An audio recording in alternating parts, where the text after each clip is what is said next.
2019, un millésime vraiment très très particulier. L'hiver n'a pas été froid du tout. La végétation, une nouvelle fois, a démarré de façon très précoce.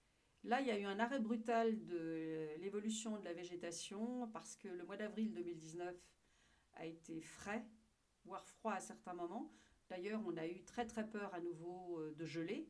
Ensuite, le mois de mai n'a pas été non plus très très chaud, très moyen, pas très ensoleillé.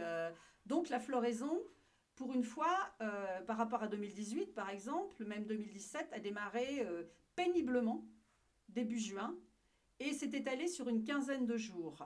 Et puis les conditions climatiques ont changé de façon radicale, mais vraiment radicale, vers le 20 juin, où là il s'est mis à faire très très très très chaud.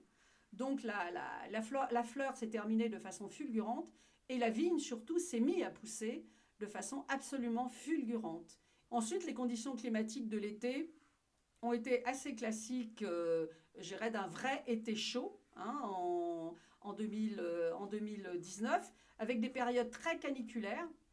Il y a eu ce qu'on appelle de fortes coulures au niveau du raisin, c'est-à-dire qu'une partie de la fleur ne s'est pas transformée en fruit. Réunis, donc avec un mois d'août encore plutôt chaud et très ensoleillé, eh bien, la date de vendange qui était prévue au moment de la fleur, vers le 16-17 septembre, a été globalement avancée d'une semaine. Et les vendanges en 2019 ont commencé plutôt autour du 8-9 septembre qu'autour du 16-17 septembre. C'est-à-dire qu'on vendange sous des conditions tout à fait exceptionnelles, il fait beau, il fait chaud, il n'y a pas une goutte d'eau, donc tout est parfait pour entrer des raisins très sains et mûrs.